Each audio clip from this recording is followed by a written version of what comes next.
everyone for coming out this afternoon to help us get the word out about Sally.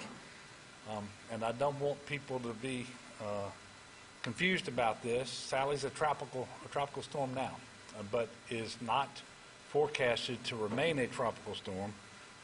But as you're going to hear in just a moment from Ben Schott from the National Weather Service, Sally is expected to make landfall in Louisiana as a Category 2 hurricane. And I know there's been a little bit of confusion about that, but he'll try to clear that up in just a moment. I know for a lot of people, it seems like this system came out of nowhere, and that's sort of the way it seems for me too. Because as recently as Friday morning, we didn't think we had much of anything to worry about from this particular weather system, and it just started changing very, very quickly. But we do need people to take this storm system very seriously for the reasons that are going to be outlined here in just a minute by Ben Schott. And I want to hit the high points on that very quickly. Since yesterday, the forecasted storm track has shifted slightly towards the west, which brings more of Louisiana into play, particularly around the New Orleans metro area. I did have an opportunity this morning to speak with President Trump. I made him aware of the storm and its latest track, the concerns we had here. Also, I will be submitting later to him a request for a pre-landfall federal declaration. And while I was on the phone with them, I asked him for more assistance related to Hurricane Laura, by the way, which was just a little over 2 weeks ago, specifically asking for 100% federal cost share related to the emergency protective measures and debris removal related to that storm. Over the past couple of years, as folks in Southeast Louisiana are well aware, we've been spared the worst of several storms that had been forecasted to be stronger than they ultimately proved to be, and so forth. And you know that I'm talking about storms Marco and Cristobal and going back to Barry. I want people to understand that we're very fortunate that that happened, but you know, I guess it's kind of like all of those disclaimers you get about stocks. You know, past performance is not an indicator of the future, and we have really good reason to be very concerned about this storm, particularly because it is going to be a very slow-moving storm. It will be a Category 2 at landfall, and that landfall is coming early Tuesday morning, so about 36 hours from now, along a path that's very similar to what Isaac took. And so you all remember Hurricane Isaac from 2012. And so based on all the available information we have right now from the National Weather Service, from the Hurricane Center, and our in-state meteorologists, we have every reason to believe that this storm represents a very significant threat to the people of Southeast Louisiana. Currently, there's a hurricane warning in place from Morgan City to Ocean Springs, Mississippi, and a tropical storm warning between Morgan City and Intercoastal City.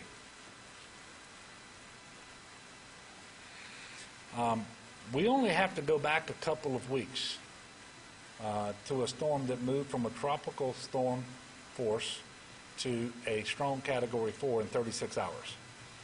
Well, this storm is going to make landfall 36 hours from now, and while it's not forecasted to have that same rapid intensification, it is also true, as the National Weather Service and Hurricane Center will tell you, it is the rapid intensification of storms that is the hardest to forecast. So it certainly could become stronger, but we know that it's going to be very slow moving. And the slower it moves, the longer the winds generate the storm surge, and the longer the rain bands have to just drop torrential amounts of rain in the area. And if you look closely when Ben puts this graphic up here in just a moment, there's going to be a period of time where the storm center is expected to take about 12 hours to move from Kenner to Hammond. I want y'all to think about that. Think about how much rain will fall during that time period. So every update that the Weather Service gives over the next 24 hours is going to be very important. We ask people to pay attention to the weather, pay attention to local news broadcasts, pay attention to your local elected officials, and heed warnings. If they're related to mandatory evacuations, if they're related to voluntary evacuations, anything else that they're putting out, it's very important that you pay attention.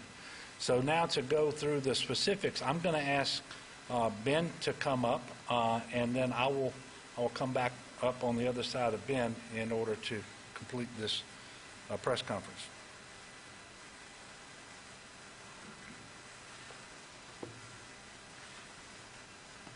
Good afternoon, everyone. My name is Benjamin Schott. I'm the meteorologist in charge of the National Weather Service office in New Orleans. We're here to talk a little bit about what will soon be Hurricane Sally. As the governor mentioned, the track is moved a little bit to the west, so that does put almost all of Southeast Louisiana at play for significant impacts. As he had also mentioned, there is a little bit of confusion about whether it will be a Cat 1 or a Cat 2 at landfall. With our coordination with the Hurricane Center, it is expected to be a low-end Cat 2 at this current time. If you look at the current graphics from the Hurricane Center or the public advisory, you'll notice that the wind speeds that are there at those individual points are Cat 1, but what is expected to happen is between those points as it approaches the coast, it is to intensify to a Category 2. So at that point in time, as it reaches the coast right now, it's possible we could see winds of 100 miles per hour with gusts to 120 along the coast as Sally makes shore. As the governor mentioned, and I want to kind of double down on his comments with as someone who's been here for just a couple of years now, and so what would be considered a newbie for most folks in the state of Louisiana who's experienced many of these storms. I've been here for, as he mentioned, Cristobal, Marco, last year Barry, and for a lot of folks, they saw not the rainfall that they were expecting or not the winds that they were expecting. And as the governor mentioned, I think we were very lucky and blessed that occurred that way. I do not believe we're going to be this lucky this time. And so I think for everyone, if you are in Southeast Louisiana, you need to prepare now for hurricane force winds. And you should prepare now for all the impacts that Sally can bring. And with that, we'll kind of start walking through some of those impacts as we're expecting them over the course of the next couple of days. So first of all, as you can see on the map that we have up here, here's the current track. Kind of gives you a basic timing of it coming across the Gulf through the rest of the weekend and into early next week. And as the governor mentioned, you see a significant slowdown as it pushes up against a large area of high pressure. And really slows down as it approaches the coast. When it approaches the coast, it could be as slow as 3 or 5 miles per hour. And so again, the rainfall with that will be quite prolific at times. And so we have a pretty good certainty on that track. I think the one thing that we're still watching, as the governor mentioned, will be intensity. And we'll be watching over the course of the next 24 hours to see if it's impacted by any kind of shear as it approaches into the northern Gulf. That would be the only limiting factor at this point because the sea surface temperatures are well above average and will provide plenty of energy for it to continue to intensify as it moves across the Gulf. Starting to work through some of the threats associated with Sally. Like I mentioned earlier, as it comes on shore, we're looking at winds possibly of 100 miles per hour with gusts to 120. As this map shows on the screen right now, again, pretty much if you are anywhere in Southeast Louisiana, you should make the assumption right now that you may see hurricane force winds. The hurricane force winds will have a width of about 40 to 60 miles. So it's not a particularly really large storm with its wind field, but if you are in that wind field, obviously 100 miles per hour with gusts to 120 will do significant damage, power outages, etc. there with structural damage. And then outside of that, another 20 or 30 miles, you'll see winds in excess of roughly 60 miles per hour, which will take down power lines, poles, trees, and can do some structural damage depending on the quality of construction that it's impacting on. So with this being the case, again, I think we should assume that there probably will be some widespread power outages, structural damage occurring just from the wind threat itself. And again, the window is limited with time to actually go out and make preparations to secure items outside so that there isn't anything extra being blown around and debris that can be caught up in the winds. The next threat I'd like to talk a little bit about will be the surge. So obviously the winds are what everybody tends to focus in on, what category storm it is, but surge tends to be the #1 killer. And so in this case, though, a lot of the area that we will see the heaviest surge or extreme surge in excess of 9 feet is basically along from the mouth of the Mississippi up towards the Lake Bourne area. And so in that area, again, 7 to 11 feet, there'll be areas that I'll see more than 9 feet possible. And if this were to intensify just a little bit more, that could come up. The slowness of the movement actually helps increase the surge, and that will be something that we'll also be paying attention if it were to slow down a little bit as it's coming on shore. The track means almost everything when it comes to storm surge. So any wobbles in the track can shift this 20, 30 miles. And a recent example is what we saw with Laura, where thankfully, or not so much thankfully, I guess, for some folks, like over towards Grand Chenier, they saw the 15 to 18 feet, but the largest didn't work its way up into Lake Charles with it. So this is something where it'll be very track dependent, and we'll keep an eye on that, because whether it makes landfall continues to show that it will make it to the west or east of the mouth will have a huge impact on these numbers. But with the current forecast, this is what we're looking for right now. And again, you can see the impacts from the surge extend far away from the actual center of the storm. And so for folks, as long as you're not, you don't have to be along the track to see the most damaging surge. There can still be some significant surge even well away, as you can see, even as far away in Alabama and the Mississippi coast. I think the next biggest threat, even though if 100-mile-per-hour winds and 9 to 11 feet of surge isn't enough, is going to be the heavy rain and the flooding with this. There's been coordination with our folks at the Weather Prediction Center to start to ramp up some of the precipitation totals here. Some of the recent guidance show that as much as maybe 15 inches of rainfall could be possible in the city of New Orleans. Most likely as an average, we could see anywhere from 6 to 12. Areas that get under the most heaviest rainfall bands could be measuring rainfall in feet. It would not be that unheard of, I think, after the fact. We look back at this event that we don't see some places that are measuring rainfall anywhere from 24 to 30 inches. It's all going to be about, again, the speed of it coming on shore and where those bands set up. And so it's something that we can't tell you exactly where that's going to happen right now. But again, if you're in Southeast Louisiana, especially if you're anywhere, whether it be on the North Shore or in New Orleans proper, or anywhere in that area, I think you need to go ahead and think about hunkering down and not trying to drive through those rains, because the flooding is also a huge killer when it comes to these events. People trying to move about when you can't see how much water is around. So again, the flash flood watch is out. And you do notice it extends now as far west as the Baton Rouge area. So though I've made a lot of references to Southeast Louisiana and New Orleans, I want people, even in Baton Rouge, to kind of keep an eye on this, because you could still get under some of those heavy rain bands. You could have the flooding issues. And if for some reason it does jog another 20, 30 miles, even a little bit more to the west, you're at play for some pretty significant winds. So all of us need to take those precautions now. We need to make sure that we are doing what we need to do to protect ourselves, our family, and our property. And the window, again, as the governor mentioned, is short. And with that, I'll wrap up my discussion. Thank you.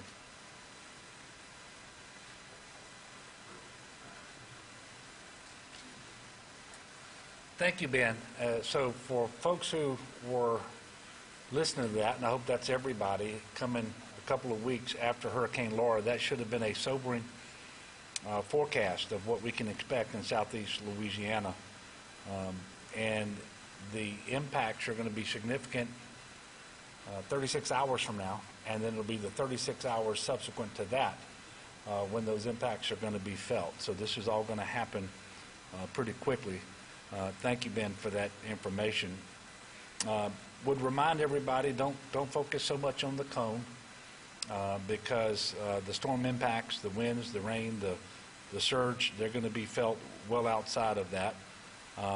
And I am particularly concerned about a number of things, but the storm surge, the rain, you all know from relatively fast-moving hurricanes that rain bands can feel stationary for a long period of time.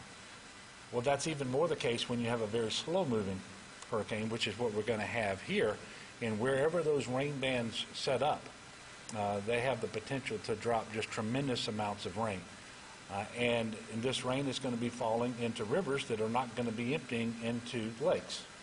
And so that's another challenge that we have with this particular storm. Everybody should take this seriously. Please understand that you should be moving now, acting now, to get you and your family ready for this storm. And the hazards aren't just the immediate storm itself, and we've seen this in Hurricane Laura, but they extend to driving, as been alluded to, along roadways that have water that are standing, and you don't know how deep the water is. You don't know if there's current, and quite often, and it doesn't take much in terms of water depth or current to wash a vehicle off the road entirely. And we've seen a number of people who've died from that. So asking people to be extremely careful. With all of the weather we're expecting to come in and how little time we have to prepare for it, we were going to be closing offices in 17 parishes that are currently under the hurricane warning. I'm going to go through those very slowly here in just a moment. More could be announced ahead of the storm, depending on any adjustments to the track and so forth.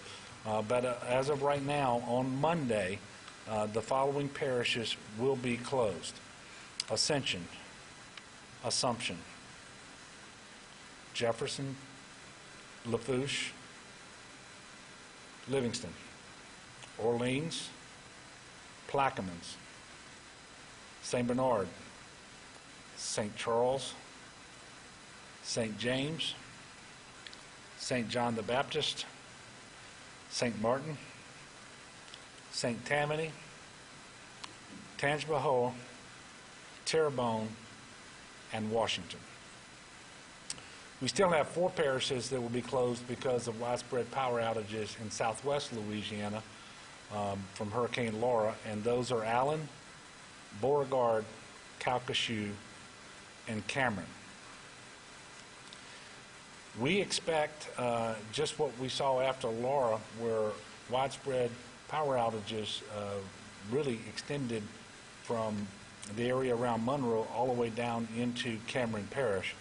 That's going to happen across southeast Louisiana as well because of the wind and because of the rain too, because when the ground is saturated, it doesn't take as much wind to actually blow a tree over into the power lines and all of that sort of stuff. So people should expect power outages. I can tell you that between the co-ops and Entergy, CLECO, there are already 2,500 line workers and contractors ready to go and staging across southeast Louisiana.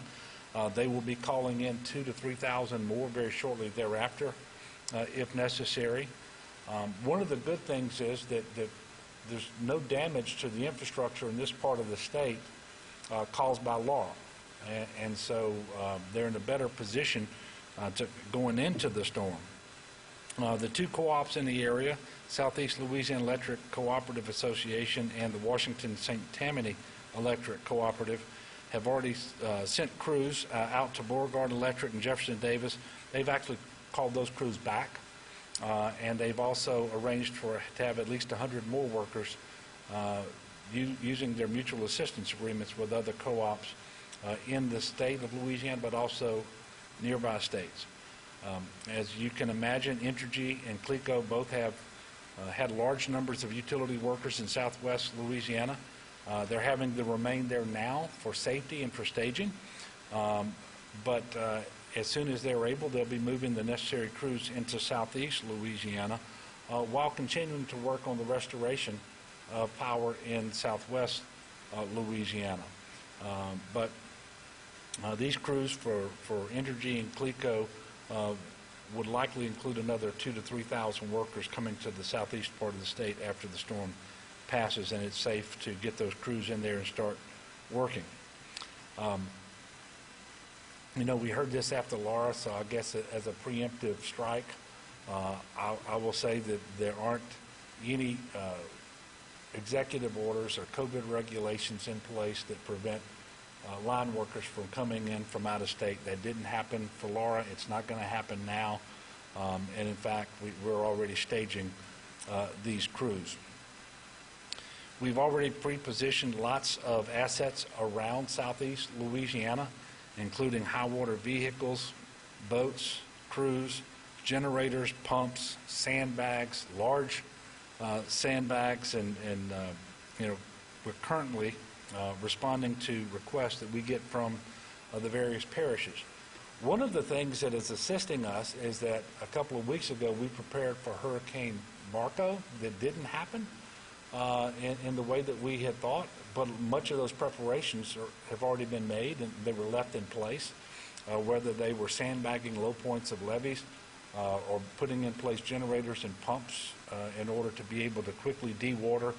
Much of that remained in place, and we're moving more assets to Southeast Louisiana now.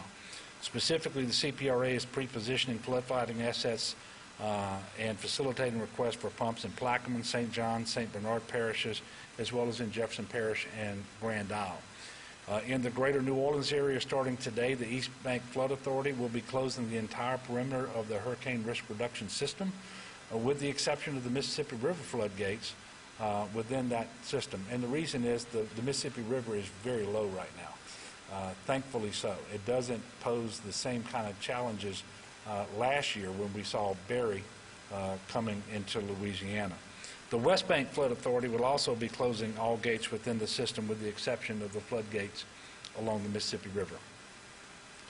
Taking into account this storm's similarities in track and strength and so forth to Hurricane Isaac, the CPRA will be focused on areas in the river parishes and along the north shore to ensure flood fighting assets are deployed there in a timely manner, and not just the CPRA. You're going to see the National Guard there, the Wildlife and Fisheries, you're going to see the Fire Marshal's Office, all pre-positioned there.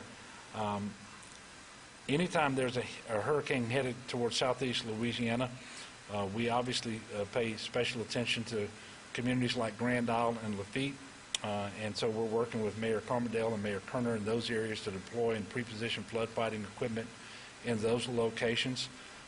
St. John the Baptist Parish, St. Charles Parish are obvious challenging areas too if this storm does what we expect it to do and pushes in through Lake Bourne, Lake Pontchartrain, and Lake Maurepas. We remember low-lying areas in those parishes were flooded as a result of Hurricane Isaac and the storm surge, exacerbated obviously by the rain as well. The National Guard continues to provide logistical and security support and cooperation with civilian authorities to mitigate the effects of Hurricane Laura and to prepare for Hurricane Sally.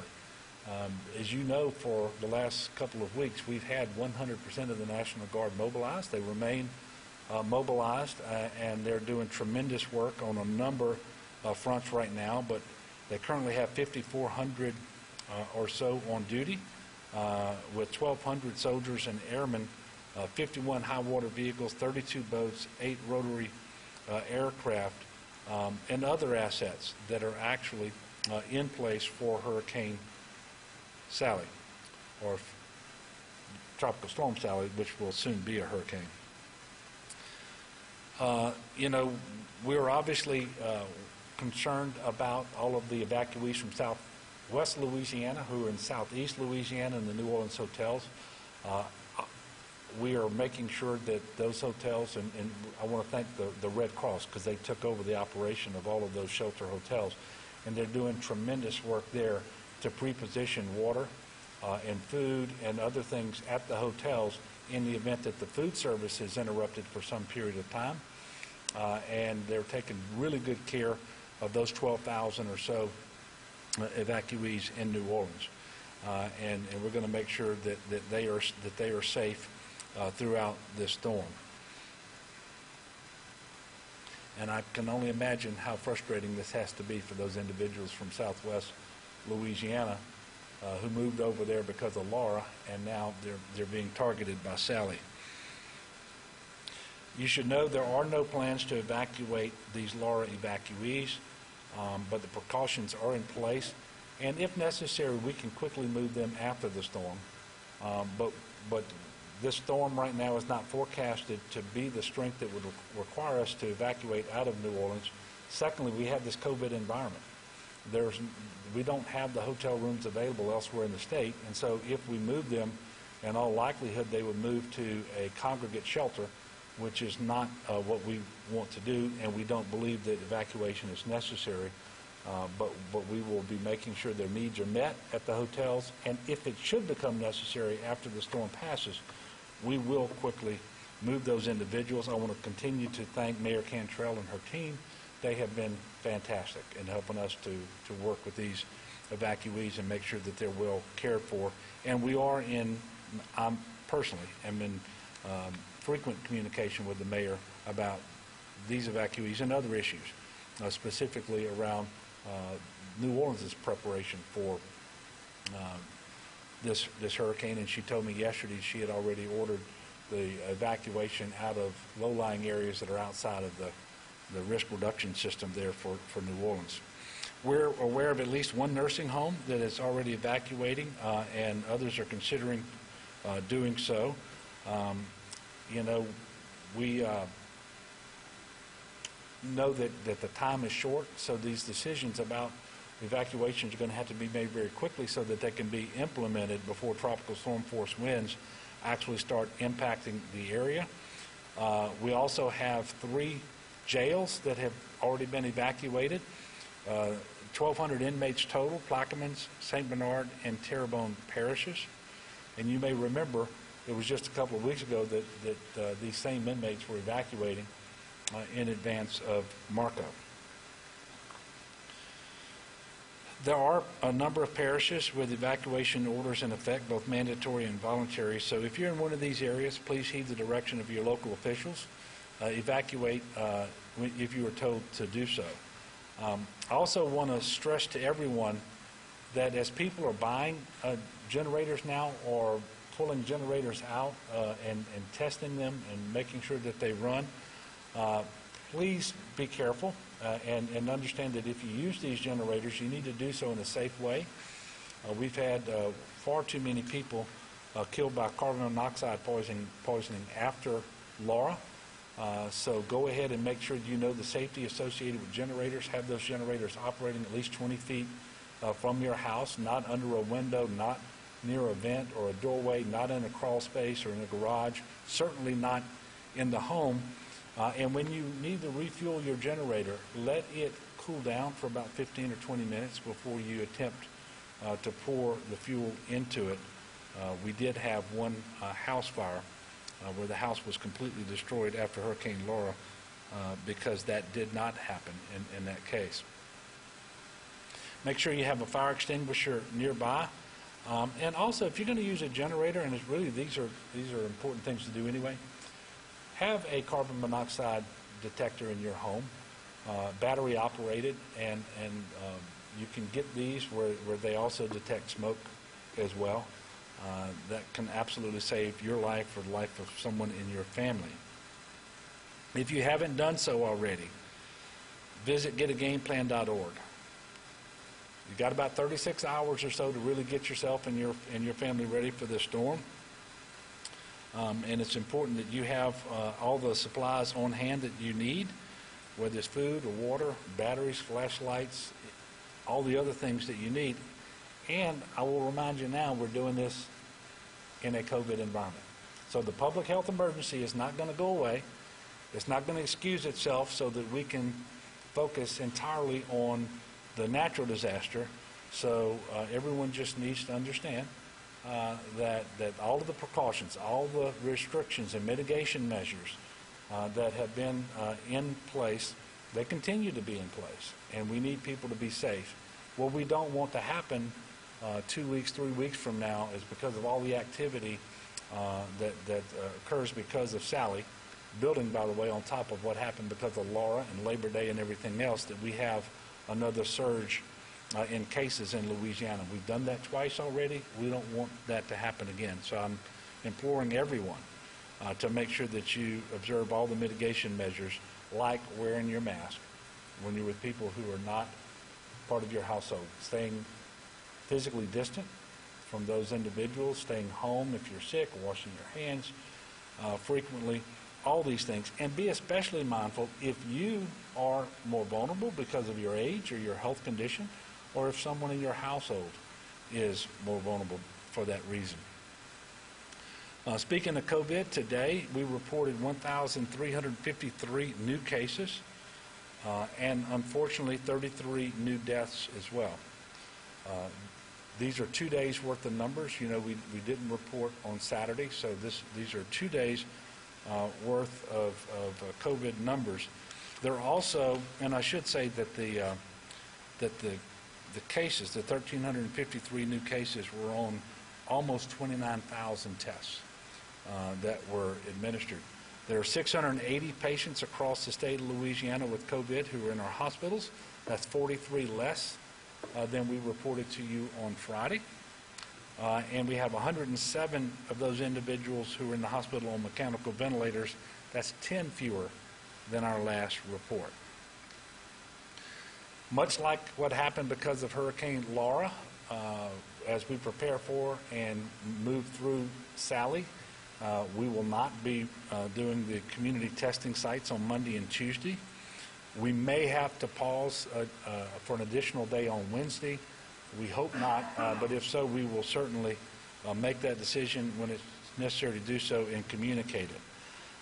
So for all of the reasons that I just mentioned, we should all be concerned about COVID right now. We should be concerned about Hurricane Sally, and obviously we should remain concerned about all the folks in Southwest Louisiana, in particular, still trying to recover from Hurricane Laura. Today is Sunday. I encourage people to pray. Of course, every day is a good day for prayer. But as we get ready for this next hurricane and this next set of challenges that are coming our way, let's be good neighbors to one another. Let's lift one another up in prayer. Let's get prepared. And I know that the good people of Louisiana are strong and resilient and will do what's required to meet the demands of this storm. And I will assure you that the state is leaning far forward.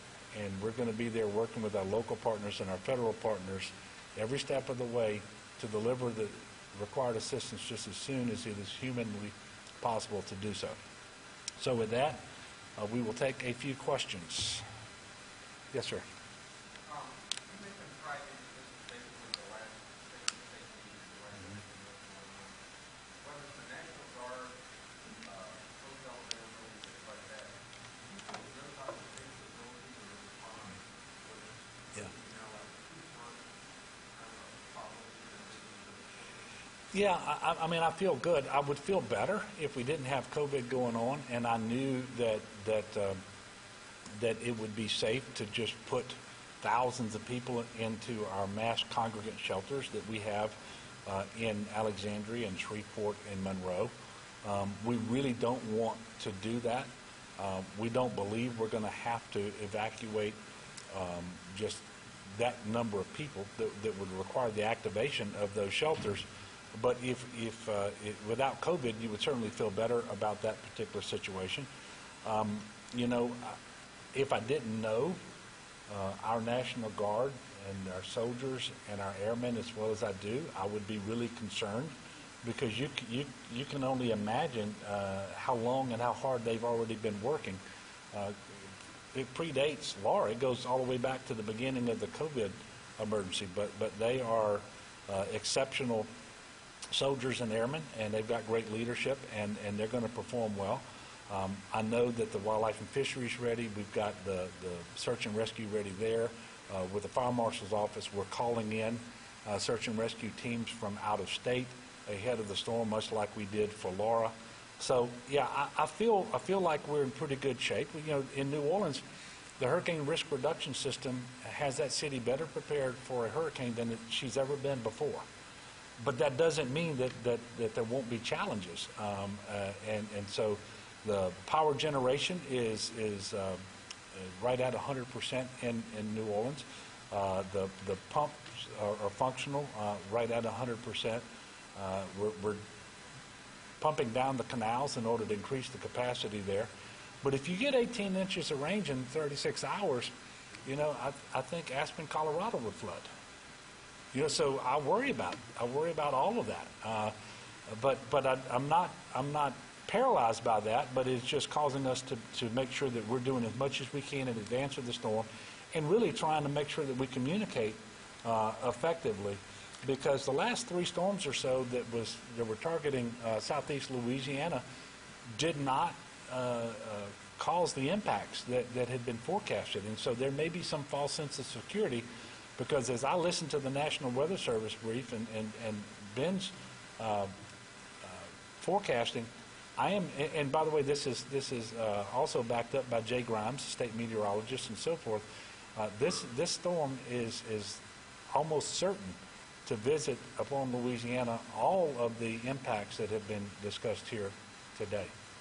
Yes. Hey, Governor. So Robert Baylor, obviously, but not to the tower. What is the weather? Yeah. Well, we wouldn't do a mandatory evacuation until the storm is going to be forecasted to actually come in as a 3. And so that's not in the cards right now. There hasn't been any discussion like that. And so we don't envision any contraflow, because you wouldn't do that without a large-scale mandatory evacuation from that population center in that greater New Orleans area. Now, having said all of that, we are mindful that Laura went from a tropical storm to a strong 4 in 36 hours. Don't believe that's going to happen here, but if it happens late in the day tomorrow, you don't have time to do that evacuation anywhere, which is why people need to be prepared. They need to get a game plan. They need to have all of the supplies necessary so that the first 72 hours, if necessary, they're able to sustain themselves. Yes, ma'am.